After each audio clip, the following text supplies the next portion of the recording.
जय हिंद। आज हम बात करेंगे काइंड्स ऑफ नाउन के बारे में। काइंड्स ऑफ नाउन कितने प्रकार के होते हैं, इसका मतलब होता है संज्ञा के भेद, संज्ञा के प्रकार, है ना। तो हमने पिछले वीडियो में जो है संज्ञा की परिभाषा बताई थी, नाउन की परिभाषा, है ना। डेफिनेशन आपको बता चुके थे, उसके कुछ उदाहरण भी दिए थे। फिर हम उसको रिवीजन कर लेते हैं, उसका रिवीजन फिर कर लेते हैं। डेफिनेशन थी a noun is the name of person place और थिंग। किसी व्यक्ति वस्तु स्थान के नाम को संज्ञा कहते हैं। क्या कहते हैं? संज्ञा कहते हैं। और जो है काइंड्स ऑफ नाउन, संज्ञा के भेद ये 5 प्रकार के होते हैं। हमने बताया था proper noun, common noun, collective noun, material noun, abstract noun, ये 5 प्रकार के होते हैं। आज हमने इनको लिख रखा है, इसकी परिभाषा सहित, है ना, डेफिनेशन सहित। तो अब यहाँ पर लिखा हुआ है प्रॉपर नाउन। सबसे पहले आता है प्रॉपर नाउन। प्रॉपर नाउन का मतलब होता है व्यक्तिवाचक संज्ञा। क्या होता है? व्यक्तिवाचक संज्ञा। किसी विशेष व्यक्ति, वस्तु या स्थान का नाम प्रॉपर नाउन कहलाता है। किसी व्यक्ति का नाम, कोई स्पेशल नाम हो उसका, है ना, या किसी स्थान का नाम स्पेशल हो, या किसी वस्तु का नाम जो है स्पेशल कर दिया जाए तो उसे क्या कहा जाता है? स्पेशल नेम रख दिया, स्पेसिफिक नेम रखा जाए तो उसे क्या कहा जाएगा? प्रॉपर नाउन कहा जाएगा। जैसे एग्जांपल के लिए कपिल, मुंबई, इंडिया, महात्मा गांधी, ईटीसी। तो यहाँ पर जो है कपिल किसी व्यक्ति का नाम है, किसी पर्सन का नाम है ना, ये नाम है। और यहाँ पर मुंबई सिटी का नाम है, और महात्मा गांधी भी एक पर्सन का नाम है ना। तो अब फिर दूसरा आता है आपका कॉमन नाउन। कॉमन नाउन का मतलब होता है जातिवाचक संज्ञा। क्या होता है? जातिवाचक संज्ञा। तो यहाँ पर लिखा है वह शब्द जो एक वर्ग, क्लास या एक ही प्रकार के प्रत्येक प्राणी या वस्तु के लिए प्रयोग किया जाता है, उसे क्या कहा जाएगा? जातिवाचक संज्ञा। क्या कहा जाएगा? जातिवाचक संज्ञा या कॉमन नाउन में आएंगे। किसमें आएंगे? कॉमन नाउन में। अब जैसे man, girl, boy and country, etc. अब तीसरा आता है मटेरियल नाउन। मटेरियल नाउन का मतलब होता है पदार्थवाचक संज्ञा। क्या होता है? पदार्थवाचक संज्ञा। तो जिन नाउन से किसी ऐसे पदार्थ का बोध हो जिससे दूसरी वस्तुओं का निर्माण किया जाए। अब जैसे कोई पदार्थ या तत्व है तो उससे किसी दूसरे चीजों का निर्माण किया जाएगा, तो वो सब किसमें आ जाएंगे? Material noun. अब जैसे उदाहरण में लिखा हुआ है गोल्ड, सिल्वर, वाटर, आयरन, इसी हिसाब से कॉपर हो सकता है, मिल्क हो सकता है, ईटीसी। ये सब पदार्थ है, इनसे दूसरी वस्तुएं बनाई जा सकती हैं। अब आता है कलेक्टिव नाउन। कलेक्टिव नाउन का मतलब होता है समूहवाचक। हिंदी में क्या कहोगे? समूहवाचक। अब समूहवाचक ये नाउन समूह का बोध कराते हैं। किसका बोध कराते हैं? समूह का बोध कराते हैं। इससे ना हमेशा समूह बनेगा। क्या बनेगा? समूह, ग्रुप का ज्ञान कराते हैं। अब यहाँ पर एग्जाम्पल लिखा हुआ है टीम, आर्मी, क्लास, ईटीसी। इसी प्रकार से बहुत सारे ग्रुप हो सकते हैं। जैसे टीम जो है तो एक टीम ऑफ प्लेयर्स, एक टीम ऑफ प्लेयर्स, खिलाड़ियों का समूह, है ना। क्या कहलाएगा? खिलाड़ियों का समूह। आर्मी, आर्मी जो है आर्मी ऑफ सोल्जर्स, सैनिकों का समूह कहलाएगा। यहाँ पर जो है क्लास, विद्यार्थियों का समूह कहलाएगा, जिसको कहते हैं ए क्लास ऑफ स्टूडेंट। क्या कहा जाएगा? ए क्लास ऑफ स्टूडेंट। उसी प्रकार से जैसे चाबी का एक गुच्छा बना हुआ है, उसमें भी एक ग्रुप का निर्माण होता है। क्या होता है? एक ग्रुप, चाबियों का जो है तो एक ग्रुप बनकर तैयार होता है, नहीं तैयार होता है, तो इसे कहा जाएगा a bunch of keys, a bunch of keys. उसी प्रकार से फूल के भी कुछ ना कुछ समूह होंगे। क्या होंगे?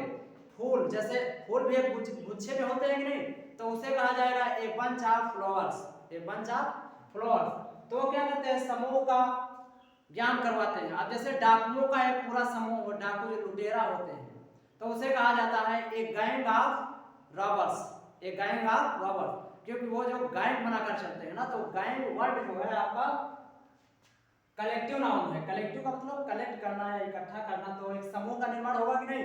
एक ग्रुप का निर्माण हो जाएगा। तो एब्स्ट्रैक्ट नाउन, पांचवा आता है एब्स्ट्रैक्ट नाउन, जिसका मतलब होता है भाववाचक संज्ञा। क्या होता है? भाववाचक संज्ञा। अब इसमें क्या हुआ? यह नाउन किसी गुण, क्वालिटी, कार्य, एक्शन अथवा अवस्था, स्टेट को, कंडीशन को दर्शाता है ना, उसका बोध कराता है। किसी कार्य का बोध कराएगा, है ना, क्या क्वालिटी है आप में, उसका ज्ञान कराता है। तो उनके जो नाम होते हैं तो उन्हें क्या कहा जाता है? Abstract noun. क्या कहा जाएगा? Abstract noun. अब जैसे यहाँ पर कुछ एग्जांपल दिए हुए हैं। ऑनेस्टी, ऑनेस्टी का मतलब होता है ईमानदारी। किसी व्यक्ति में जो, यदि ईमानदार व्यक्ति होता है, ऑनेस्ट आदमी होता है, तो उसके अंदर एक क्वालिटी है। क्या है? क्वालिटी है, वो गुण है कि वो क्या है? ईमानदार है। तो एक ऑनेस्टी होगी। क्या होगी? ऑनेस्टी। इस ईमानदारी होता है। क्या होता है? ईमानदारी। जैसे ब्रेवरी, ब्रेवरी मीन्स होता है क्या? बहादुरी। ये भी एक क्या है? क्वालिटी है। अब यहाँ पर पॉवर्टी, पॉवर्टी जो है आपकी अवस्था है। गरीबी, गरीबी एक अवस्था, स्थिति होती है, कंडीशन है आपकी, है ना। तो वो सब ना, सब किसमें आएंगे? भाववाचक संज्ञा में।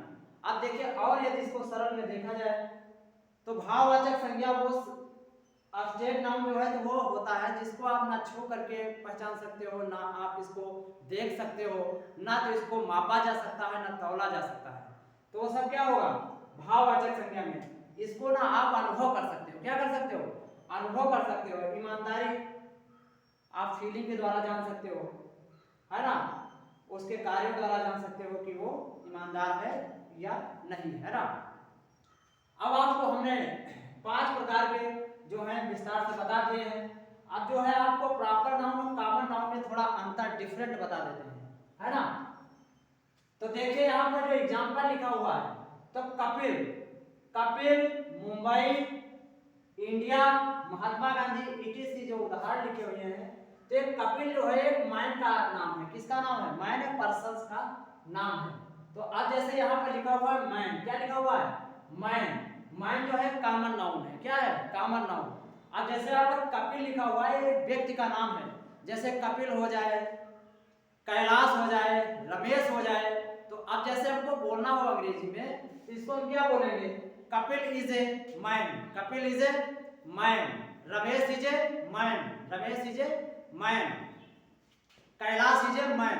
तो यहाँ पर ना कैलाश, रमेश, कपिल, ये अलग अलग नाम हैं। और जो मैन, ये सबके लिए यूज किया गया कि नहीं? वो चाहे कपिल इज ए मैन हो, चाहे कैलाश इज ए मैन हो, और या तो रमेश इज ए मैन। तो ये जो मैन है, मैन हम सबके लिए प्रयोग कर सकते हैं। इसको ना कॉमन नेम बोला जाता है, साझा नेम, जो सबके लिए प्रयोग किए जा सके वर्ड, है ना। तो मैन, मैन मीन्स आदमी होता है, तो सबको ना आदमी कह सकते हो आप। तो अब जैसे गर्ल है, और दूसरा आता है गर्ल। तो गर्ल में लड़कियां होती, लड़कियों का नाम होगा कि नहीं? कुछ ना कुछ है, राधा है, सीता है ना, राधिका है, ये बहुत सारे नाम हो सकते हैं। इसके लिए ना लड़कियों के लिए आपको जो भी नाम हो, लेकिन उसका जो कॉमन नेम है आप उसके लिए गर्ल यूज कर सकते हो। अब राधिका को भी आप गर्ल कह सकते हो, मोनिका को भी आप गर्ल कह सकते हो, है ना, सीता को भी आप गर्ल कह सकते हो। तो ये ना गर्ल जो है तो ये कॉमन नेम होगा। क्या होगा? Common name. अब यहाँ पर बॉय, चाहे वो अंकुल हो, चाहे अर्पित हो। अब जैसे अर्पित, अंकुल या Saurabh, Saurabh is a boy, Arpit is a boy, है ना। उसी प्रकार से अन्य भी कहने का तो नाम लेकर के आप बॉय का यूज कर सकते हो। ये सब क्या होगा? Common noun. क्या होगा? Common noun. अब यहाँ पर एंड कंट्री लिखा हुआ है, कंट्री। अब जैसे यहाँ पर उदाहरण दिया हुआ है, एग्जांपल इंडिया। तो इंडिया जो है आपका, तो एक देश का नाम है, हमारे देश भारत का नाम है इंडिया, है ना। तो उसी प्रकार से आप नेपाल, भूटान, बांग्लादेश, तो ये सब इनके एक स्पेसिफिक नाम है। क्या है? नाम है। इनके एक स्पेशल नाम रखे गए हैं जो प्रॉपर नाउन में आएगा। यदि किसी देश का नाम कह दिया जाए तो किस में आता है? वो आता है प्रॉपर नाउन। किस में आता है? प्रॉपर नाउन में। और जो कंट्री आपका है, कंट्री मीन्स होता है देश। क्या होता है? देश। तो आपका जैसे नेपाल है, नेपाल भी एक देश का नाम है, चाइना एक देश का नाम है, भूटान एक देश का नाम है। तो जैसे आप कहना है India is a country, Nepal is a country, है ना, Bhutan is a country, China is a country, Pakistan is a country. तो कहने का मतलब जो कंट्री कंट्री सबके साथ में यूज कर रहे थे, सब क्या होगा, कॉमन नेम। क्या होंगे, कॉमन नेम, जिसको कहा जाता है कॉमन नाउन, जातिवाचक संज्ञा। तो अब यहाँ पर जो मटेरियल नाउन है इसमें भी थोड़ा बहुत डिफरेंट होता है, बता देते हैं। तो यहाँ पर मटेरियल नाउन है पदार्थवाचक संज्ञा, पदार्थवाचक संज्ञा, जिससे कोई वस्तु बनाई जा सके। जैसे सोना, जब किसी, अब इसका कोई आकार तो है नहीं सोने का, अब जैसे इससे एक अंगूठी बना दी जाए, सोने से अंगूठियों का निर्माण कर दिया जाए, तो अब क्या कोई उस अंगूठियों का सोना कहेगा, कोई गोल्ड कहेगा, नहीं कहेगा, उसको तो अंगूठी बोला जाएगा, रिंग बोला जाएगा। क्या बोला जाएगा, रिंग। और जब रिंग बनकर तैयार हो गई तो एक पूरी जाति का निर्माण हो जाएगा, वो रिंग में आ जाएगा। किसमें आ जाएगा, रिंग में। अब उसको कोई सोना नहीं कह सकता, उसको कोई गोल्ड नहीं कह सकता है, तो वो किसमें चला जाएगा, कॉमन नाउन जातिवाचक संज्ञा में। किसमें चला जाएगा, जातिवाचक संज्ञा। यानी किसी पदार्थ द्वारा बनाई गई वस्तुएं जो है वो किसमें चली जाएंगी, जातिवाचक संज्ञा में। किसमें जाएंगी, जातिवाचक संज्ञा, जिसको कहा जाता है कॉमन नाउन। क्या कहा जाएगा, कॉमन नाउन। अब जैसे सिल्वर से बहुत सारी चीजें बनाई जा सकती है ना, जैसे अंगूठी सिल्वर की हो, तो अब कोई उसको चांदी से बनी अंगूठी को कोई चांदी कहेगा, चांदी नहीं कहेगा, रिंग कहेगा, अंगूठी कहेगा, है ना। तो वो क्या होगा, कॉमन नाउन में चला जाएगा। किसमें चला जाएगा, कॉमन नाउन में, क्योंकि चांदी से बनी अंगूठी है ना, तो किसमें चली जाए, कॉमन नाउन में। फिर है वाटर, वाटर से भी बहुत सारी चीजें बनती हैं। अब जैसे वाटर से आपका चावल बनकर तैयार होता है, पूरा भोजन बनता है, पूरा फूड का निर्माण होता है, नहीं, खाना बनाते हैं लोग। तो क्या मतलब, वाटर से, वाटर पड़ा हुआ तो कहेंगे पानी है, पानी तो है नहीं, भोजन का निर्माण हुआ है उससे। अब जैसे आयरन है, आयरन से पीट पीट करके आप फावड़ा का निर्माण कर दीजिए, खुरपी का निर्माण कर दीजिए जो लोहे की होती है आगे, तो वहां पर कोई उसको लोहा कहेगा, आयरन कहेगा, आयरन नहीं कहेगा। आप जरा पूरा आप क्या, एक खुरपी का निर्माण है, सॉवेल, सॉवेल मीन्स क्या होता है, खुरपी। अब खुरपी का आपने निर्माण कर दिया है, तो वो एक खुरपी की पूरी जाति बन गई। क्या बन गई, जाति बन गई। तो वो वहां पर होगा, क्या होगा, कॉमन नाउन। क्या होगा, कॉमन नाउन। तो ऐसे पदार्थों द्वारा बनाई गई जितनी भी वस्तुएं हैं तो वो हो जाती हैं कॉमन नाउन। क्या होगी, कॉमन नाउन। और नहीं तो पूरे, जैसे कोई पदार्थ ही पूरा पूरा है तो उसे कहा जाएगा मटेरियल नाउन। ठीक है, आप मिलेंगे नेक्स्ट वीडियो में, तब तक के लिए जय हिंद।